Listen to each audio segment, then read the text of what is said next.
everyone, I just wanted to spend some time today to go over with you how you could do the Spanish root word activity with our weekly vocabulary. Now you can get to this slideshow by clicking on this week's Power School Learning page, and you'll see it listed in the resources available for the vocabulary. Every week you go into this, it's going to say whatever week number it is so you can make sure you're on the right slides. Every week it's going to include the vocabulary directions, all right? And that's basically what I'm going to go over right now. In your vocab notebook, you're going to draw a chart that looks just like this. Now you'll see that over here on the right, I've put that chart in a Word document so that I can type out an example for you to see, right? You will fill out 1, 2, 3 columns using my information. This fourth column will come out of your brain, and this fifth column will come out of your brain. Now let's look at a quick example that I've already done. So for example, the root word DEC, D-E-C, in English means 10. An example word in Spanish that uses this root, this is what's called a cognate. It overlaps the root between the two different languages. So decimo, which is 1/10. Now you'll see that the definition here is in Spanish.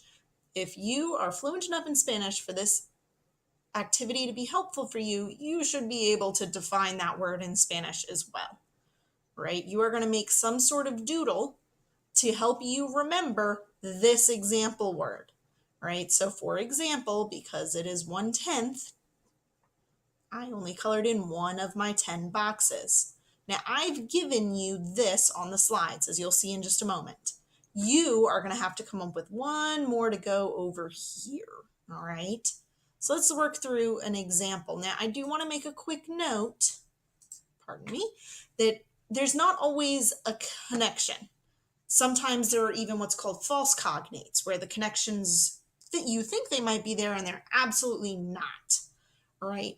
Every week you are allowed to pass on one root word, but you must include extra example words from English to go in this space where it says my own example or example word. All right, if you have any questions about that, come see me. I try to make a note in the slides about when that's going to occur, and it's going to come up, all right? Now let's look at crone, this very first one. So the root word here is crone. Now, when you define crone as a root, it means time. Now, I've given you an example word, cronológico, in Spanish, and the definition in Spanish over here. Now, please remember, I am not fluent in Spanish, not even close. So if there are typos, please let me know, and I will make an effort to fix those as soon as possible. Make sure that you put the entire definition in there. Apologize for the red underlines. My computer is looking for English there, and we're not talking about it. Now, when you're putting things in chronological order, you're going to put them in date order. I'm not going to draw as much of a doodle here because I'm on my computer, but what I would do is I would put August and then, September, October, and I would probably draw a little like calendar chart right there. Now here, I'm going to have to come up with another word using the crone root in Spanish. Now, sometimes a good place to start is even just looking at these words, but you may have something else that immediately pops in your brain like, oh, that overlaps there.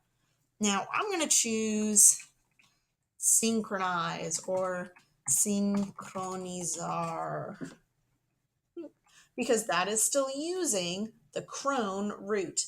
Now, you'll notice a lot of times in Spanish, it will drop an H or a vowel at the end, right? But it's still following that same meaning, all right? Crone is still meaning time here. So those are going to match. And you're going to have to use a little bit of common sense there. Now, please, because like I said, I'm not fluent in Spanish, no matter how much I would like to be, just write what it is in English. Synchronize, so that when I'm looking at your work, I don't have to pull out Google Translate every single time, right? I do appreciate you making that adaptation just for me, right? And you're going to do this for all 5 root words. So in this first week, that means the next one you're going to be doing is deck. Then you'll go on to therm.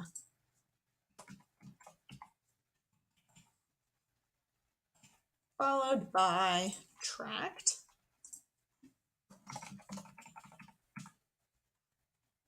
And uni. Oops. Now for all of these roots this first week, there are Spanish overlaps. There are not always. Remember, there are not always. Now let's go ahead and look at tract beating pull, right? So for example, you fill this out, you put the tract means to pull, you put attractivo, you put the definition,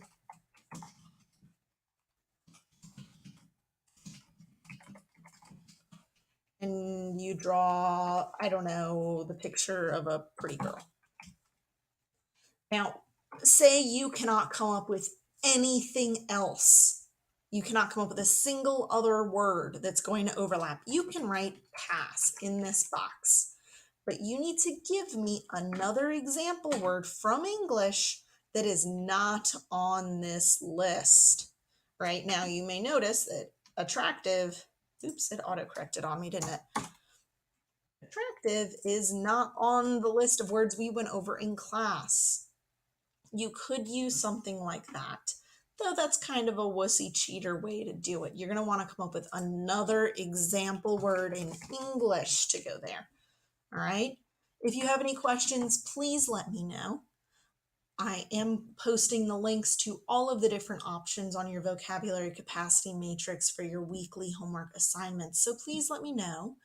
If there are any concerns, I'd be happy to sit down with students or parents at any time to talk about this. Enjoy your week.